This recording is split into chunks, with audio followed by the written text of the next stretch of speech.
I want to welcome everybody. We're going to get started and appreciate all of you joining us from around the country. My name is John Miller. I'm a CPA, and we wanted to invite some of our financial advisory friends so that we can teach them how we can help you increase your assets under management. And some of the strategies that I'm going to give you today, I've seen work, and we feel like working with you as a community helps build our practice. Just to reassure you, we're not going to sell you anything today. The only thing we want to do is teach you, and by doing that, we feel like it benefits our business. And so we just like to pay it forward to this community so that you know that there are CPAs out there who are committed to helping you build your practice. I'm going to introduce a little bit about myself and my firm, and so that you know who we are. Just a little about me. I have a master's in taxation from one of the top three accounting schools in the country for the last 35 years. I've spent my time largely in public accounting. I did leave for a time to run a couple of technology firms as the CEO. I worked for two of the largest accounting firms in the world, PricewaterhouseCoopers and Arthur Andersen. Most of my time was at PricewaterhouseCoopers. Now they're largely known as PwC. I left there as a director, and then before Private Tax Solutions, I was a partner at a regional firm, GDM Private Financial Solutions, GDM standing for Goff Dance Miller. I've been a CPA since 1993, and I'm the managing member and founder of Private Tax Solutions. So a little bit about Private Tax Solutions. We're a firm that's largely focused on cloud accounting. You're going to see that concept grow over the next few years, I suspect. We're kind of the innovators, leaders in that area, and really focused on bringing on businesses that want to have their books in the cloud so that they're always available to them. And then we focus on tax planning. Our clients largely look like service-based business owners, and then a group of individuals and families that represent emerging wealth, high net worth, high cash flow individuals and families, and then real estate investors. That's our niche. That's where we choose to spend our time. We don't do a lot of restaurants. We don't do a lot of construction firms. And we limit ourselves from businesses that do inventory. And that's really about focusing on our niche and doing the best job for our clients. So that tends to look like a lot of business owners and emerging wealth types of individuals. A little bit more, we are not a financial advisory or a financial planning firm, meaning none of us here have a securities license. We feel like that's kind of a conflict of interest to provide tax planning and tax services and accounting services, and we prefer to work with you guys as a team. So we expect that you are the highest quality professionals in your industry, and that allows us to focus our time and attention in the tax and accounting area. And we help you really build your referral business. In fact, we try to sell our clients on you. And we find that that's provides us the greatest opportunity to not only help you build your business, but it helps us build our business. It's a good model for us, and we find that we have much greater success when we're helping you build your business. We're located in eastern Idaho, near the Tetons, Jackson Hole, Yellowstone. And then, as a side note, near our family. About 2 years ago, I lived in the Seattle area with my family, and my wife's family were having some health difficulties, and we felt like as a family, it made sense for us to relocate in the great outdoors in eastern Idaho and live closer to our aging parents and allow our children to have a great outdoor experience. Just some pictures of my family, and I mentioned largely that we moved to Idaho for family.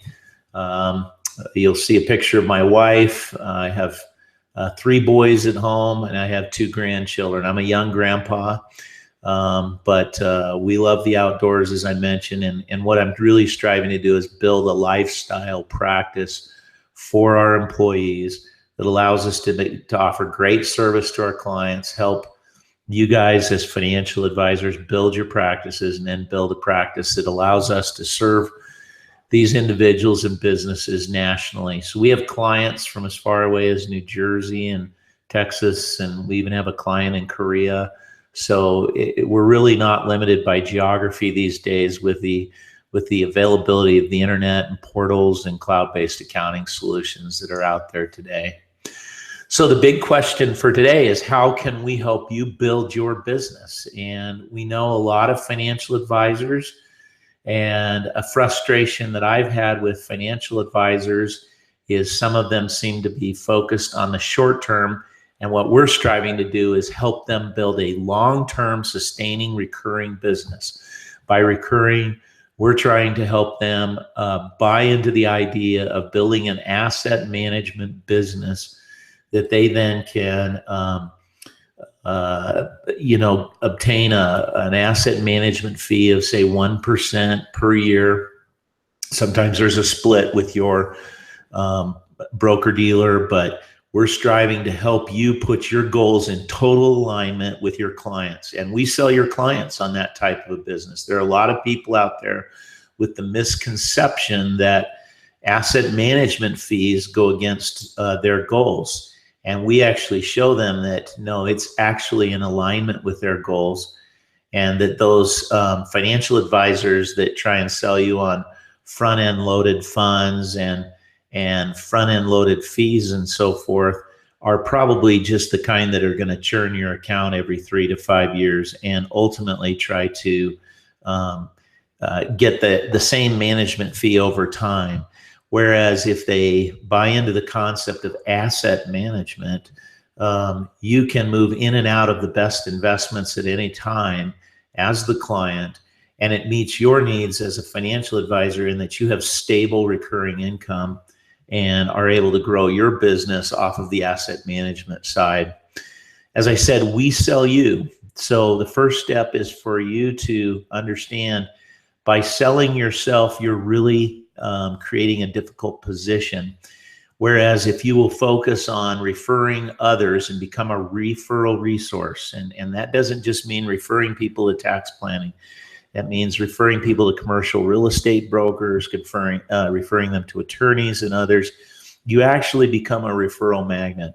And so we encourage you to, and we're going to teach you why, to focus on business owners. We like service-based professionals.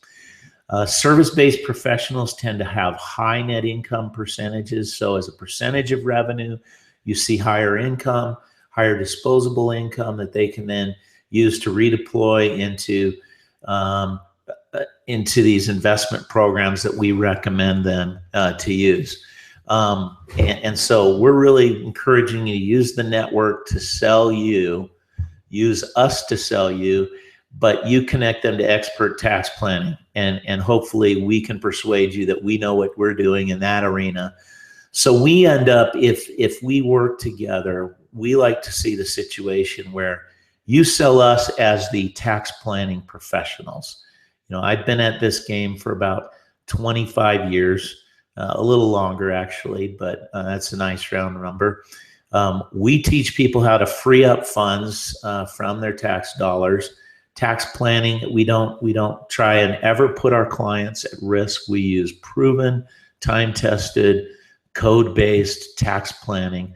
We're just strong at the tax planning side. Show them how to free up some of their existing cash flow, and then we redeploy it into some of the investment programs we're going to talk about in a minute. But what we found is, and I found this in my practice over these last years, if I focus on selling me, it's really difficult.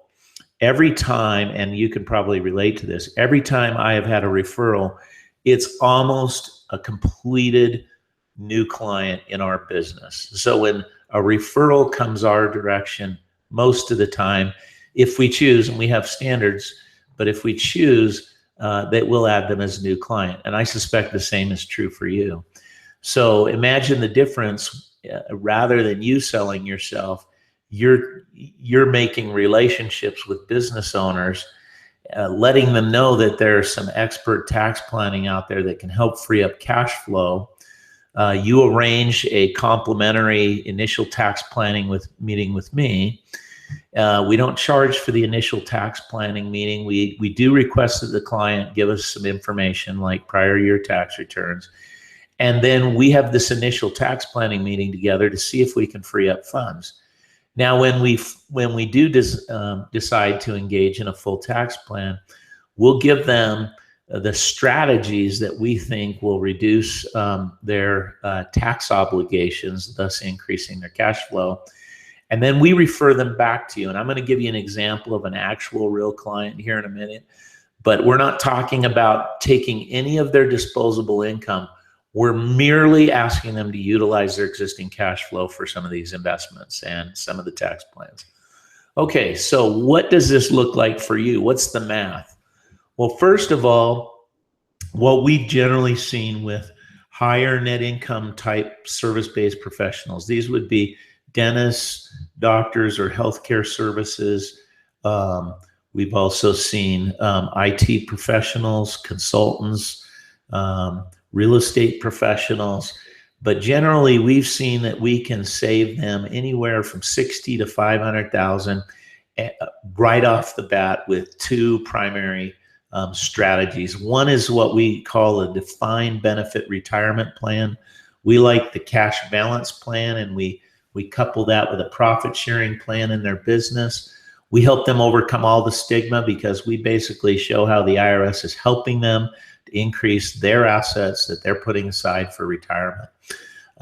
There's also a strategy called a closely held insurance company. This enables clients to self-insure for certain Lloyd's types of risks, not the usual workers' compensation and that sort, but unusual risks.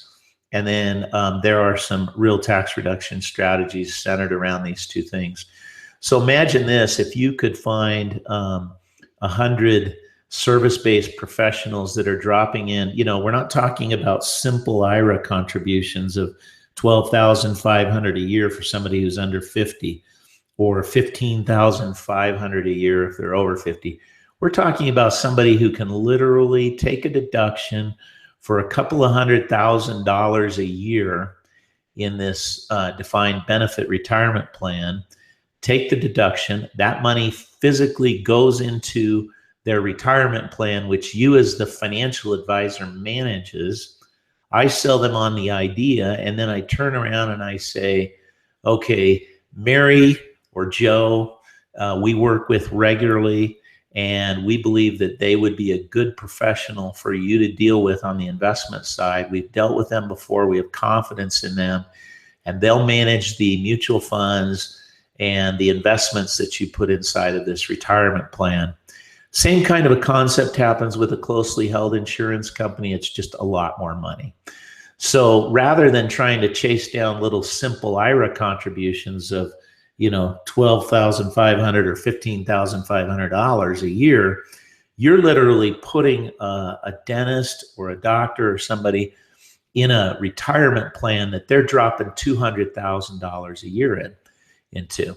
So, at $200,000, you're earning an asset management fee of 1%. That's $2,000 per client. So again, that math, if you have 100 clients putting in a couple of $100,000 a year into their investment program, you're getting a raise equivalently of $200,000 a year.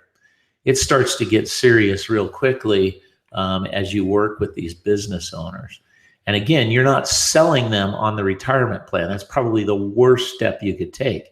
You're selling them on the idea of, could we free up some dollars by creating a tax plan, by doing some modeling, some financial modeling, and seeing if there's a way we can reduce your taxes legally so that we can fund some of these programs.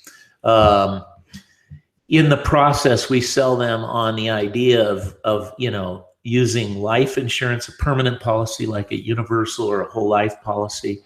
We have a strategy where it allows them, and you're likely aware of this, of funding tax-free retirement, of creating tax-free retirement dollars, or in the short term, even using that to finance their equipment in their business or other business needs, and then earning that money right back in the inside value of their life insurance. I don't believe any self-employed business owner ought to be without a disability policy. If they insure their life, they ought to insure their income. And we teach them that there is a way to derive some tax benefits from their disability insurance premiums. Now, most people hear that if you deduct the premium, you cannot take the proceeds from a claim on a disability policy tax-free. And there actually is a way using the benefit of time. If they have the value of time, which most of them do, we can deduct those premiums.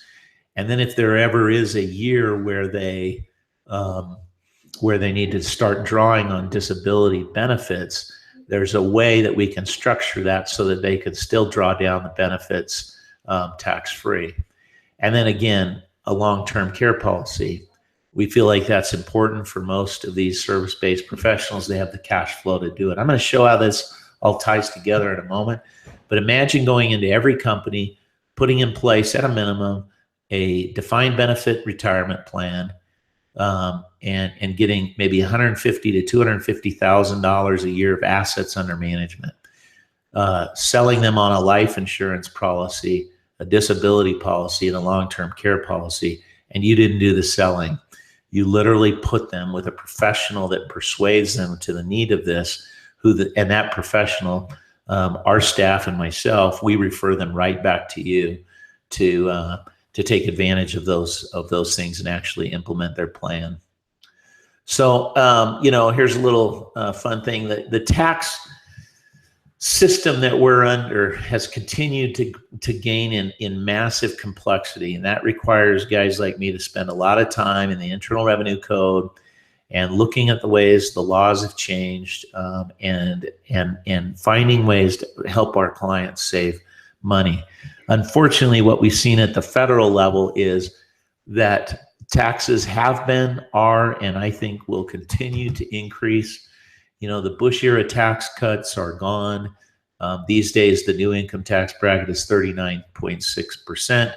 When you add things like Medicare and Social Security taxes and state income taxes, you are typically seeing that most business owners are in a tax rate that exceeds 50%. And we'll see an example of something here in a moment. We've also added higher capital gains and qualified dividends taxes. Those have gone from 15% to now they're increased to 20%.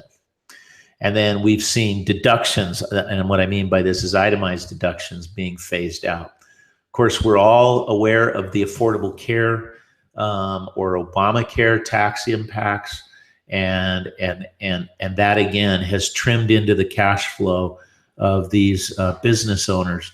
And so, their taxes have gone up dramatically. And what we need is good tax planning to enable them to implement their long-term needs. So what do we do? Well, obviously we're not like these big companies who are moving abroad and lowering their tax breaks. We can't just move to Canada or throw our arms up in the air. I do think tax planning is probably the best plan for these guys to get on a financial path that allows them to improve their cash flow, keep more of their money. So I'm going to start here, kind of how we start with our clients in our initial tax planning meeting. This is a real life scenario, somebody who is living in Hawaii and the situation that they were under. I can't use names, but I'll just give you the situation here. So the way we start is we want to first determine how much they need as a couple or a family to maintain a lifestyle that meets their needs and desires. And in this case, it was approximately $15,000 a month. We multiply that by 20 to give us a quick calculation on what their W-2s need to look like. And in this case, if we took $15,000 a month, multiplied that by 20, they're going to need W-2s of about $300,000. In this case, however, they earned quite a bit more. So you'll see that both of the spouses, their W-2s, of course, they owned their own businesses, so they had control over their W-2s. But they earned $883,456 on the W-2s. They earned an additional $31,000 in interest and dividends. And then they had Schedule C business income of $255,000 for total income subject to high tax rates of $1,169,519. Well, what that means is if we take away what they need, which is the $300,000 would fund their monthly needs and likely fund their tax bill. If we could somehow move some of that money to a tax effective investment vehicle, that would mean that right now they have a surplus of income of $869,519 to basically move into something that they could escape or avoid taxation from. Now, we may not get it all, but at least that's what we have to plan with.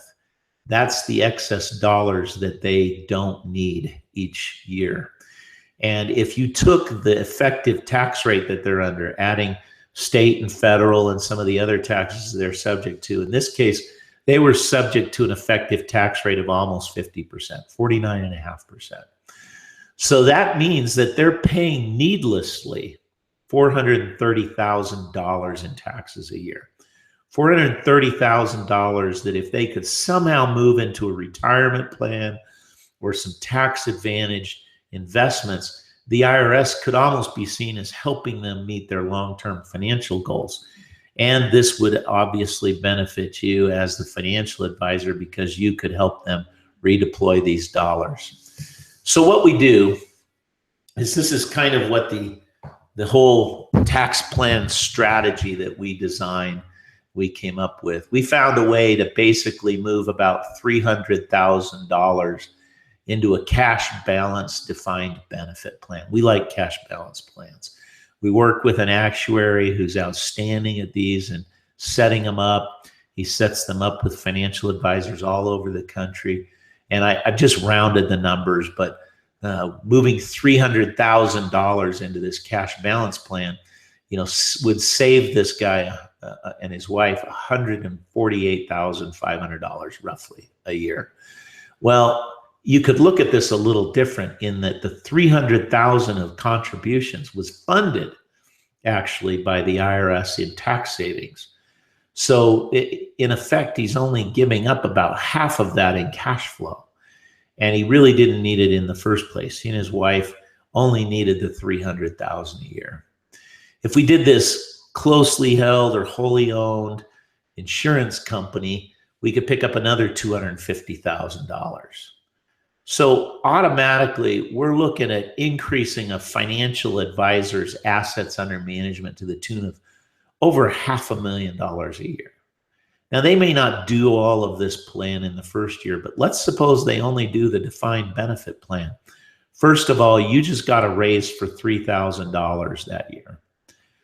Next year, you get another raise for $3,000. So now you've got at least, I hope, $600,000 of assets under management, and we haven't even added the earnings that you earned off the first $300,000 of contributions.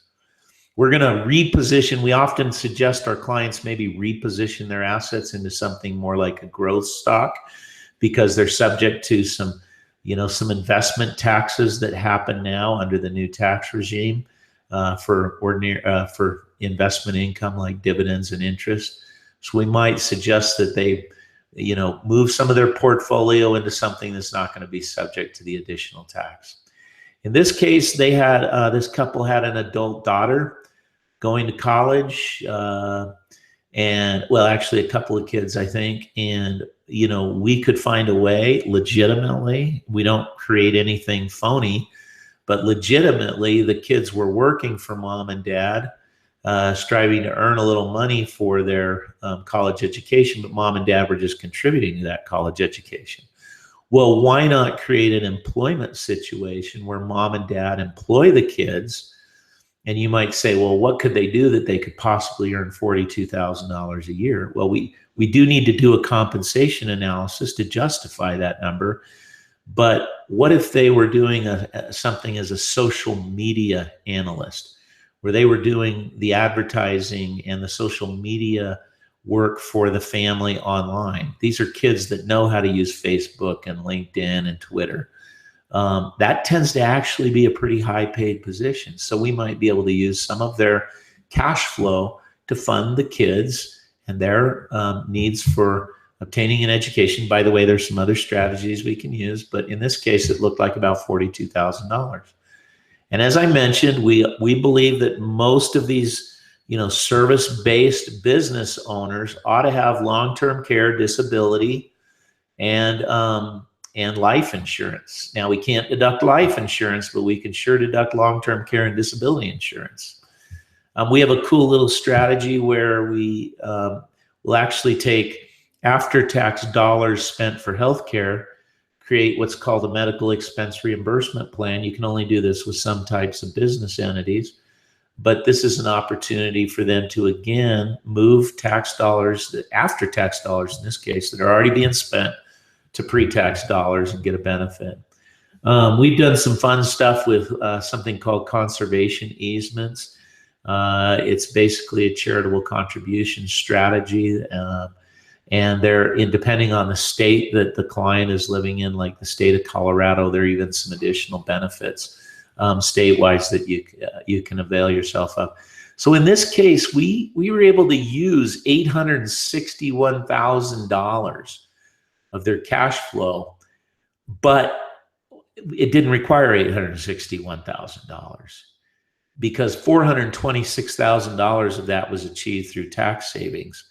And we were basically able to help them fund some long-term investment strategies, pay for kids' college educations, and then protect themselves from some of the risks that exist to a service-based business owner. So in this case, it actually benefited them quite a bit. I'll just mention real quickly, some people have never heard of this closely held insurance company. It's actually in the Internal Revenue Code. It's Section 831B. And in the case I just gave you, we showed how they could move $250,000. We can't just pick the amount. We have to use actuaries and we have to do a study and all kinds of things. But in effect, they set up their own closely held insurance company. And if the actuaries and the people that do that side of the work tell us that it is available, they can actually deduct up to $1.2 million from their primary business. And that goes into a closely held insurance company. Those dollars are typically required to be held in high quality blue chip stocks and bonds and mutual funds and the like, depending upon the insurance jurisdiction, which state it is in, or sometimes they'll put these in the Caribbean. But the dollars never leave the United States. They're held in an investment account that you guys manage as financial advisors. So think of this as kind of a souped up, investment program, like the defined benefit contribution or the defined benefit retirement plan that we talked about earlier. The cool thing is that a closely held insurance company isn't taxed on its assets. It's taxed only on the investment income. So the interest and dividends are taxed, but the receipt of premiums aren't subject to tax. So it's one of the coolest strategies out there for tax planning that we have, in addition to the defined benefit retirement plan. So in this case, what did we achieve? Well, we reduced their tax obligations by $426,000, more than $2.1 million over the next 5 years. That should be, for the most part, assets under management that you guys will be able to deploy. We used $287,000 of the tax savings just for retirement and improved investment positioning. In one case, in the daughter, we were able to moved almost $21,000 towards a retirement plan. And then, of course, the thing I feel good about is we protected them against the risks of disability, loss of life, or long-term care. So we are protecting them in a better situation than they had before. And so they can sleep a little better at night. And then, we moved a small amount of after-tax dollars spent on out-of-pocket health care costs and moved it to pre-tax deductible expenditures. This is all the legal stuff I have to show. I'm almost done here, and then we can go to some questions. But obviously, tax and accounting advice is only going to be rendered once we enter into an agreement with the client. We look at their unique situation. It's not going to work for everybody, the things that we discuss. Some people won't want to use some of the strategies. I don't understand that, particularly if it would benefit them so much. But you'd be surprised. Most clients, once they're exposed to this from a CPA, are very interested in moving forward with protecting themselves with life insurance, disability, long-term care, and starting a retirement plan. But the nice thing is you don't have to sell it. And by selling it, I mean persuade them to the idea. I sell them on the idea. And then for you, it's a complete laydown. It's so easy to then pick up that referral, and knowing that they're ready to start a retirement plan, set them up with that account, and now manage those assets for them. So I'm just going to simply say, look, give me a call to see if this will work for some of your clients. Let's start working together. Let's target some service-based business owners and some high cash flow income families. And I'll do the initial tax planning meeting at no cost. I merely want the opportunity to get up to bat with these folks, show them what we can do. And if in our initial tax planning meeting, we think we can do something, then we'll move forward and create the actual tax plan. We'll do the financial and tax modeling, and we'll work with you guys to then set them up to start the retirement plan, get the life insurance or disability insurance. We'll sell your prospects on you and the strategies. We don't provide any of these tax products or any of these financial products. We don't sell them the actual investments. That's your job. That's what you do as a holder of a securities license. You manage those assets for them. You sell the idea of tax planning to them on us, though. And so that's where we work very efficiently together. Once you refer them to us, it becomes very easy for us and for you to work together to help them get into what they need to do going forward. I'm going to put my contact information up. We also have a toll-free number. It's 1-844-PRIVTAX, PrivTax, I guess. But we have a couple of office numbers. The most common is 425 area code 644-4663. You're also welcome to email me or my staff at any time. I'll give you my personal email at the office is John, Jon, there's no H, John@privatetaxsolutions.com. So want to thank everybody on the call. Give me a call, and we're going to go ahead and see if there's any questions here, see if anybody wants to ask a question before I drop off. I'll just take one or two, but we'll go ahead and start there. One of the questions that some people ask sometimes is these defined benefit plans. Does the business owner have to make a contribution for their employees? And the answer is yes, that's usually the case. There's usually some de minimis or small contribution requirements for their employees. What we often see, though, is there's an opportunity to weigh most of the contribution towards the business owner. And even with the cost of contributing to an employee's retirement plan, you still save more money in tax dollars than the cost of contributing to an employee's plan. So we like retirement plans because they make a lot of financial sense. Plus, you'd be surprised at how many service-based business owners don't have any employees. They're a solo consultant, and they have high cash flow in their business. And so this even makes more sense. Where this happens a lot is in the real estate industry. You'll have a real estate agent or a couple that's a real estate team. They may make $500,000 a year, but they don't have any employees. So it's real easy then in that case to set up these retirement plans. So I get this question a lot. Blake's asking, you know, what's our benchmark or the minimum income that will work with individuals? You know, it's kind of surprising sometimes what we see. So I've actually seen situations where somebody was a high income earner and then 2008 or 2009 hit and their income just simply disappeared for a couple of years. I would err on the side of giving me a call and seeing if it works. We've worked with people that make 150, 200,000 a year all the time. So, and like I said, we had a situation actually where somebody, their income plummeted in about 2009, but they still had a lot of cash sitting on the sidelines from prior years, the good years, let's say. And we were actually able to set up a defined benefit cash balance plan. In this case, was cash balance plan. And our actuary showed them that even though they didn't have any income that year, they could make a contribution to their retirement plan.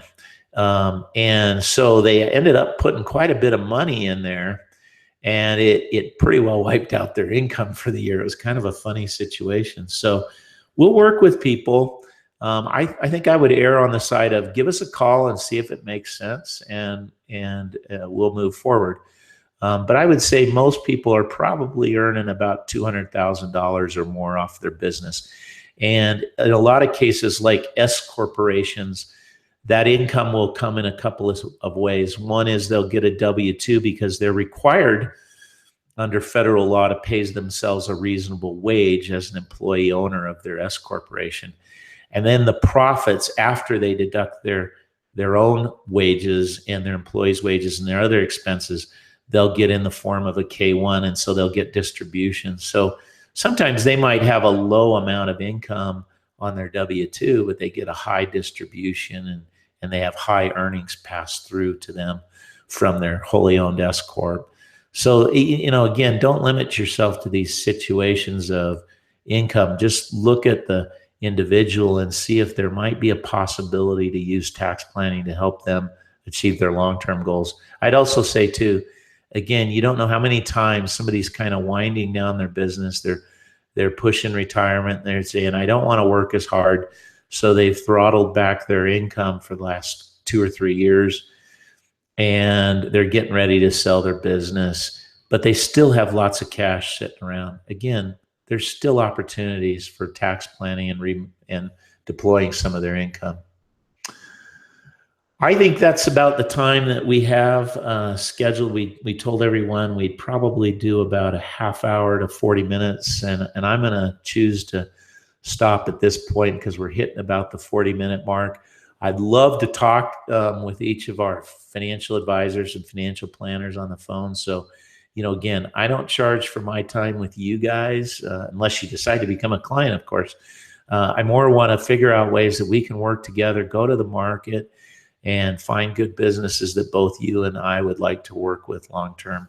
So give us a call. Again, our office number is 425-644-4663. And my email is johnjon@privatetaxsolutions.com. And again, I just want to thank everybody for joining us today. I look forward to working with you, and have a great afternoon. Goodbye.